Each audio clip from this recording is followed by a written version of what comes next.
So hello guys and welcome to this new video. तो इस video में हम अपनी सीरीज़ को कंटिन्यू रखेंगे प्रीवियस ईयर क्वेश्चन सॉल्व की। तो ये वीडियो थोड़ी लेट आ रही है क्योंकि मैं अपने फाइनल एग्ज़ाम्स मेरे आ रहे हैं, तो मैं उसमें भी बिजी हूँ। तो चलिए शुरू करते हैं, पार्ट 5 है। तो जो हमारा यहाँ पे ये 2017 का क्वेश्चन पेपर मैं सॉल्व कर रहा हूँ, ठीक है। तो ये क्वेश्चन नंबर 1 है। ये एम की वैल्यू पूछी हुई है, इन्होंने 3 वेक्टर दिए हैं और को प्लेनर बोल रहे हैं। तो देखिए, को प्लेनर के लिए क्या कंडीशन होती है हमारे पास। जो हमारे पास स्केलर ट्रिपल प्रोडक्ट होता है ये इक्वल टू 0 होना चाहिए।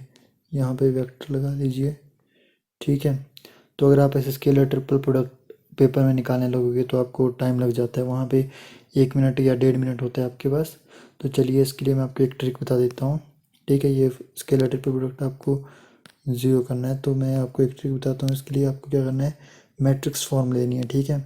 मैट्रिक्स फॉर्म में डिटर्मिनेंट लेना है, ठीक है। ऐसे -m4-2 जिनके जैसे ए बी सी ऐसे आपको लिखने हैं बिल्कुल सीरियल वाइज। 4-2, ठीक है। इनका डिटर्मिनेंट कर देना है इक्वल टू 0। तो चलिए मैं इसका डिटर्मिनेंट निकाल के आपको दिखाता हूँ। 2 4 इंटू -2 -8 माइनस ये -2 और -2 प्लस के 4, ठीक है। अब यहाँ पे -j होता है तो यहाँ पे -2 है तो +2 हो गया, इंटू -2 इंटू -m प्लस के 2m, ठीक है। प्लस 4 इंटू -2 तो माइनस के 8 आएगा, तो ये प्लस के 8 हो जाएगा यहाँ पे, ठीक है। उसके बाद आ जाएगा +4 इंटू 2m -16, ठीक है। ये आपके पास इक्वेशन आ गई। अब इसे मैं सॉल्व करता हूँ, ठीक है। तो इसे सॉल्व करके आप हमारे पास आएगा 24 + 4m + 16 + 8m -64 is equal to 0 आ जाएगा, ठीक है। तो इसे अब आगे सॉल्व करेंगे तो आएगा 12m -24 इज इक्वल टू 0। तो यहाँ से m की वैल्यू हो जाएगी हमारे पास 2, क्योंकि जब दूसरी साइड जाएगा तो ऐसे ये प्लस का हो जाएगा और 12 से m कट गया 2, m इज इक्वल टू 2। तो ये ऑप्शन नंबर सी हमारे पास सही हो जाएगी, ठीक है। तो हमारे पास एक क्वेश्चन हो गया। अभी हम सेकंड क्वेश्चन की तरफ चलते हैं। जैकोबियन पूछा हुआ है, ये फंक्शन दिया हुआ है f(x, y), ठीक है। और ये इसका जैकोबियन पूछा हुआ है। तो जैकोबियन क्या होता है हमारे पास, delta f over delta x, delta f over delta y, ठीक है। तो यहाँ पे 2 पार्ट हैं, तो डेल्टा f, इसको f1 मान लो, इसको f2 मान लो। तो ये f1 ऐसे आ गया। अब f2 डेल्टा x करली x, सॉरी f2 करली y, ठीक है। तो आप इसका डिटर्मिनेंट निकालोगे तो क्या आएगा, ठीक है। तो मैं करके बताता हूँ आपको। यहाँ पे देखिए x cos y का x के विद रिस्पेक्ट क्या आ जाएगा हमारे पास, cos of y partial derivative, और यहाँ पे आएगा -x sin ऑफ y, ठीक है। यहाँ पे आ जाएगा sin ऑफ y। आपने फार्मूला अपनी कॉपी पे नोट किया होगा तो वहाँ से करिए, ठीक है। यहाँ पे आ जाएगा x cos ऑफ y, उस फार्मूला के अंडर ये पार्शियल डेरिवेटिव आ जाएंगे, ठीक है। अब इसका डिटर्मिनेंट निकालेंगे तो क्या आएगा, x cos square y minus का x है ये, तो ये प्लस हो जाएगा, plus x sine square y। तो x कॉमन निकल जाएगा, cos square y plus sine square y हमारे पास 1 हो जाएगा। तो आएगी हमारे पास, इसका आंसर आएगा x। तो x कहाँ पे है, ये है ऑप्शन डी। तो ये ऑप्शन डी इसकी करेक्ट हो जाएगी, ठीक है। नेक्स्ट क्वेश्चन की तरफ चलते हैं। नेक्स्ट क्वेश्चन है हमारे पास द रिलेशन, ये दिया हुआ line integral of E dot D L is equal to surface integral of curl E dot D S. देखिए इस तरह से line integral of E dot D L देखिए लाइन इंटीग्रल है, ठीक है, इज इक्वल टू कर्ल है ये डॉट सरफेस इंटीग्रल, ये सरफेस इंटीग्रल बोल रहे हैं। तो जब यहाँ पे कर्ल होगा तो क्या आएगा हमारे पास, स्टोक्स थ्योरम, ठीक है। और जब हमारे पास यहाँ पे किसी भी टाइप से, अगर मान लीजिए यहाँ पे ऐसे ई आता डी एस, ठीक है, या DL जो भी, तो वो क्या होती है हमारे पास गॉस डाइवर्जेंस। पर अभी हमारे पास ये ऑप्शन, ये स्टोक्स थ्योरम वाली करेक्ट है इस क्वेश्चन के हिसाब से, ठीक है। तो क्वेश्चन नंबर 3 हमारे पास क्वेश्चन हो गए। अभी फोर्थ क्वेश्चन है हमारे पास, A dagger A is equal to identity matrix. देखिए एक मैट्रिक्स का ए डैगर कैसे डिफाइन किया है इन्होंने, A dagger is equal to complex conjugate of A into transpose, ये लगाया हुआ है इन्होंने, ट्रांसपोज के लिए लगाया हुआ है, ठीक है। तो ये ए डैगर है, तो ये हमारे पास किस मैट्रिक्स की प्रॉपर्टी होती है, ये वाली, ये होती है हमारे पास यूनिटरी मैट्रिक्स की प्रॉपर्टी, कि जो ए कॉम्प्लेक्स कंजुगेट, मतलब इसका ये हर्मिशियन एडजॉइंट बोलते हैं हम इसे, तो ये hermitian adjoint of matrix into product of its own is equal to identity matrix, ये ठीक है। और अगर यहाँ पे हमारे पास ए डैश ए, मतलब A transpose A is equal to I होता तो क्या आता हमारे पास, ऑर्थोगोनल मैट्रिक्स, ठीक है। 2019 में ये ऑर्थोगोनल वाला क्वेश्चन आया था इस तरह से, और 2017 का ये वाला क्वेश्चन आया है जिसका यूनिटरी मैट्रिक्स आंसर है, ठीक है। तो नेक्स्ट क्वेश्चन की तरफ चलते हैं। पांचवा क्वेश्चन क्या है हमारे पास, एफ ऑफ एक्स वाई दिया हुआ है log X plus Y plus 2y² minus 2x, और वैल्यू पूछ रहा है partial derivative of F with respect to X at point 2 and 3।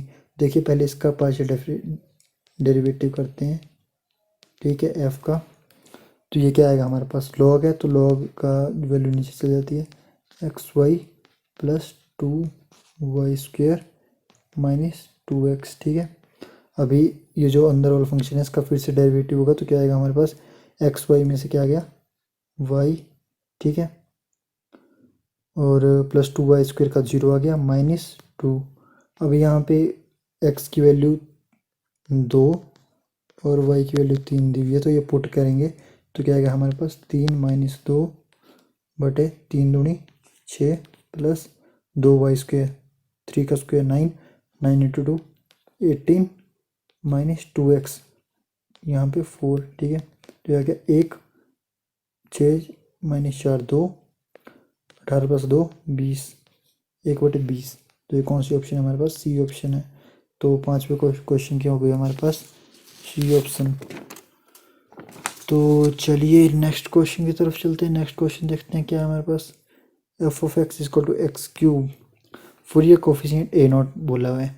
तो अगर यहाँ पे सिर्फ ए नॉट के लिए, अगर आपने पुरानी वीडियोस देखी होंगी तो मैंने आपको ए एन फूरियर कोफिशिएंट और बी एन भी निकालना सिखाया था।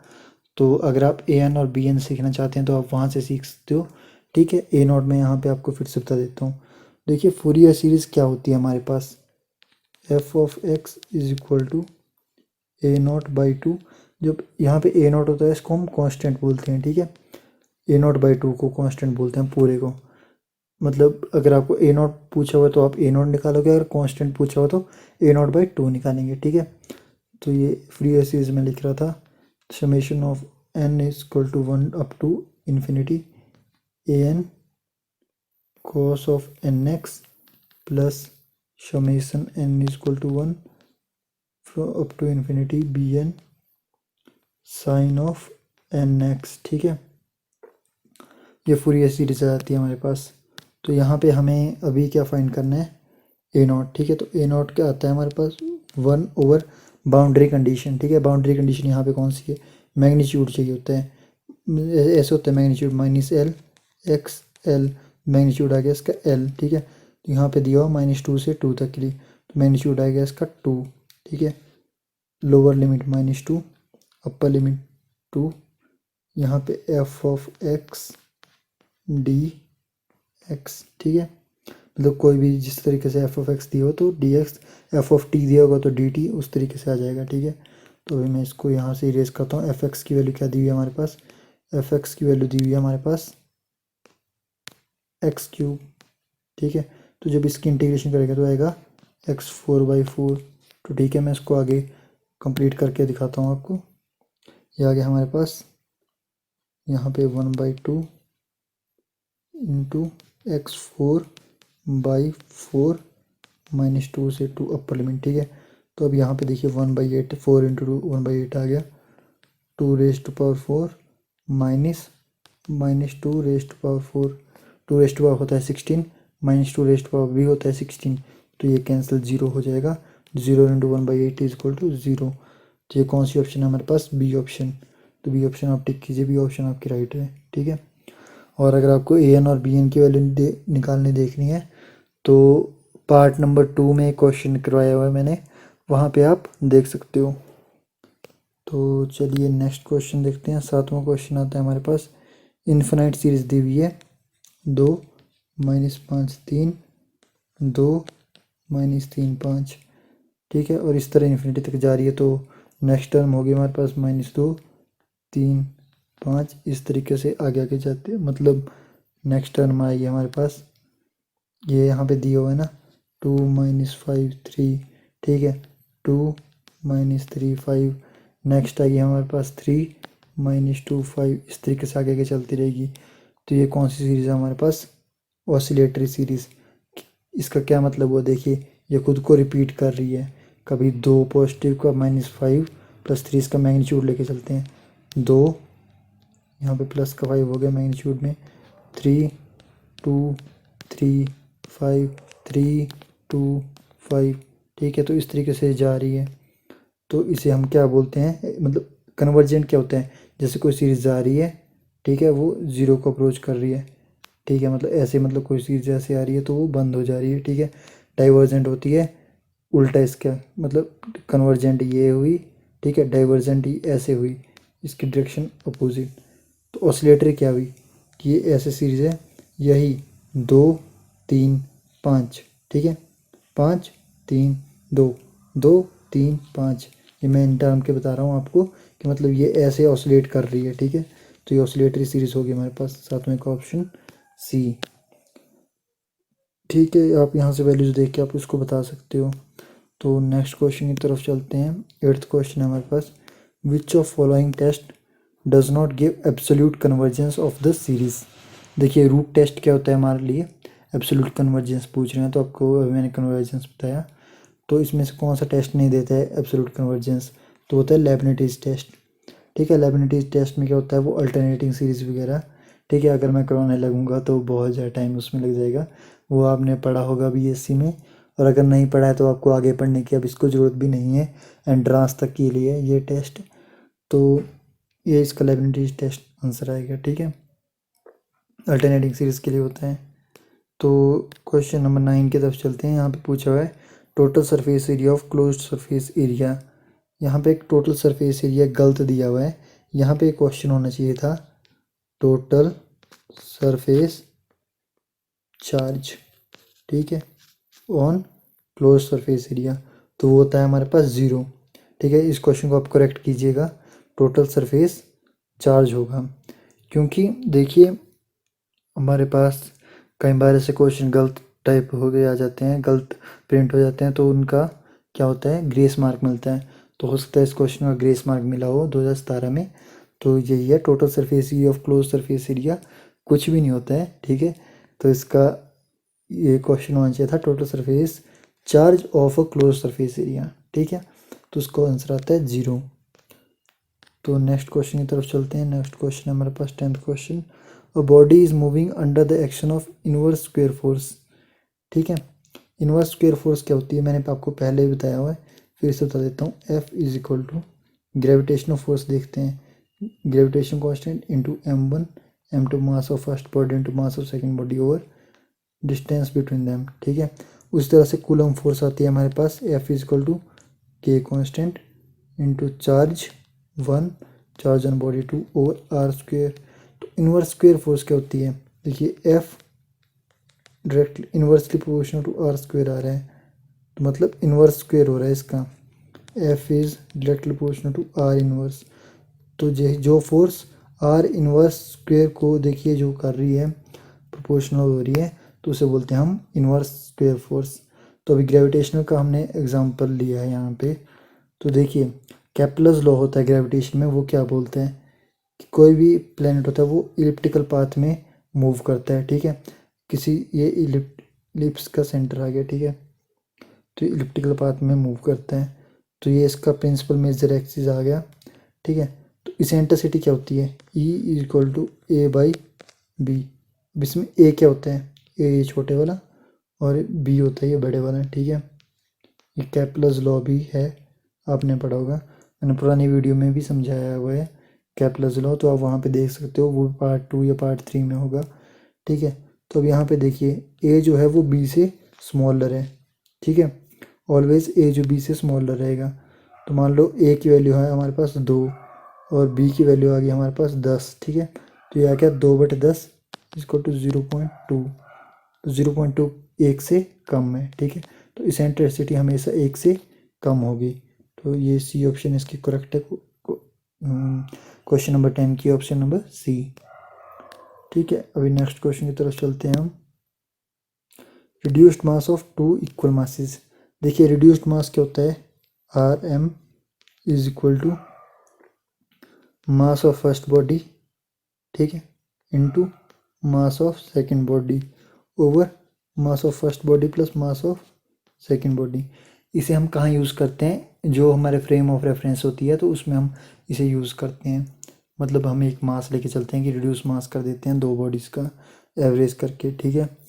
तो अभी यहाँ पे हमें m वैल्यू दी हुई है, दोनों मास इक्वल हैं, तो ये आ गया m into M square over m plus m 2m, m से ये पावर कैंसिल, तो ये आ गया रिड्यूस मास हमारे पास m/2।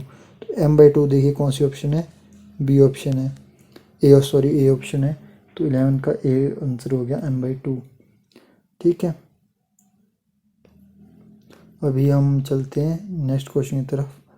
तो ये 12 क्वेश्चन है हमारे पास। Relation between angle of scattering alpha in lab system and angle of scattering theta in CM system. CM आ गया सेंटर ऑफ मास सिस्टम। तो देखिए इसको आपको ज़्यादा करने की ज़रूरत है नहीं, ठीक है, क्योंकि ये क्वेश्चन जो है डेरिवेशन इसकी 7 या 8 मिनट की होगी, 3 या 4 पेजेस की। तो इसे आप याद रख सकते हो θ/2, ऑप्शन नंबर बी, ठीक है। इस रिलेशन को आप याद रख सकते हो, angle of scattering in lab system, angle of scattering in कौन सा सेंटर ऑफ मास सिस्टम, ठीक है। तो ये यहाँ से हमारे क्वेश्चन ये हो गया। तो नेक्स्ट क्वेश्चन देखते हैं। The frequency of simple harmonic motion SHM दी हुई है 100 हर्ट्स। देखिए फ्रीक्वेंसी क्या होती है हमारे पास, ओमेगा, इसका यूनिट क्या होता है हमारे पास, सेकंड इनवर्स। तो इसका क्या मतलब हुआ कि जो ओमेगा है वो 1/टाइम है, क्योंकि टाइम का यूनिट सेकंड है, तो सेकंड इनवर्स आ गया ओमेगा का यूनिट, ठीक है। हर्ट्स भी होता है तो हर्ट्स की सेकंड इनवर्स होते हैं हर्ट्स ही, ठीक है। तो ओमेगा आ गया 1/t। अब यहाँ पे आप ओमेगा लिख सकते हो, वैसे एंगुलर फ्रीक्वेंसी ओमेगा होती है, ठीक है। ऑलमोस्ट कई लोग ओमेगा से रिप्रेजेंट कर देते हैं, कई ऑथर इसे न्यू से करते हैं, न्यू इजकल टू 1/t, ठीक है। तो न्यू इजकल टू 1/t आ रहा है, तो क्या होगा हमारे पास, न्यू दिया 100 इजकल टू 1/t, तो t आ गया 1/100, 1/100 इजकल टू 0.01 सेकेंड। ये वाली ऑप्शन डी ऑप्शन इसकी करेक्ट हो गई हमारे पास। तो इसके बाद का जो क्वेश्चन नंबर 14 है वो हम 2017 क्वेश्चन पेपर में, वो क्वेश्चन बहुत ज़्यादा गलत क्वेश्चन है, क्योंकि उसमें उसका भी हो सकता है ग्रेस मार्क मिला हो। उसमें एम्पलीट्यूड दोनों वेव्स के अलग अलग दिए हुए हैं और के की वैल्यूज़ भी अलग अलग दी हुई हैं, तो वो क्वेश्चन सॉल्व नहीं हो सकता था, तो मैं उसे नहीं करवा रहा हूँ यहाँ पे। तो डायरेक्ट मैं क्वेश्चन नंबर 15 पे चलूँगा, ठीक है।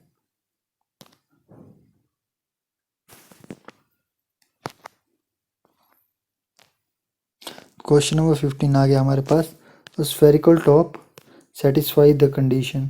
देखिए स्फेरिकल टॉप होता है हमारे पास ऐसा, ये किसी कोन का हो सकता है, ठीक है, ये किसी सिलेंडर का स्फेरिकल टॉप हो सकता है इस तरह से, ये नीचे सिलेंडर है। तो ये पूरा है कि ये कौन सी कंडीशन को सेटिस्फाई करता है, ये क्लासिकल मैकेनिक्स का क्वेश्चन है। तो ये भी स्फेरिकल टॉप की प्रॉब्लम है, आपको ज़्यादा जाने की ज़रूरत नहीं है, क्योंकि उससे बेसिकली बहुत बड़े बड़े न्यूमेरिकल होते हैं। तो ये सिंपल क्वेश्चन यही ऑलमोस्ट आता है, अगर आना हो वहाँ से। तो इसका आंसर क्या होता है हमारे पास, moment of inertia in X direction is equal to moment of inertia in Y direction is equal to moment of inertia in Z direction. Spherical top का मतलब यही है कि वो स्फेरिकल है, ठीक है। तो जो स्फीयर होता है उसमें क्या होती है हमारे पास सिमेट्री होती है किसी भी डायरेक्शन में, ठीक है। तो उस तरह से ये आ गया कि एक्स डायरेक्शन में मोमेंट ऑफ इनर्शिया, ये ऑप्शन डी 15 की ऑप्शन नंबर डी करेक्ट होगी हमारे पास। तो चलिए इसी के साथ ये वीडियो ख़त्म होगी। तो नेक्स्ट वीडियो भी मैं इसी के थोड़ी देर बाद डाल दूँगा, तो उसे भी आप देख लेना और अपनी तैयारी करते रहिए और क्वेश्चन रिवाइज कीजिए। तो मैं 2017 का क्वेश्चन पेपर इसलिए करवा रहा हूँ कि क्योंकि जो हमारे क्वेश्चन होते हैं वो अल्टरनेट क्वेश्चन पेपर से रिपीट होके आते हैं। ऑलमोस्ट यूएचपी के मैंने क्वेश्चन पेपर्स देखे हैं, तो जो 2017 के क्वेश्चन थे वही 19 में आए हैं। तो ऑलमोस्ट तो वही प्रोबेबिलिटी है कि वही क्वेश्चन उनमें से जो कॉमन क्वेश्चन है वो 2021 में भी आ सकते हैं। तो इसी के साथ चलिए, धन्यवाद। और वीडियो को लाइक कर दीजिएगा जाते जाते और कमेंट करके बता दीजिएगा कि वीडियो कैसी लगी, और कोई डाउट है तो कमेंट कर दीजिएगा। Yeah.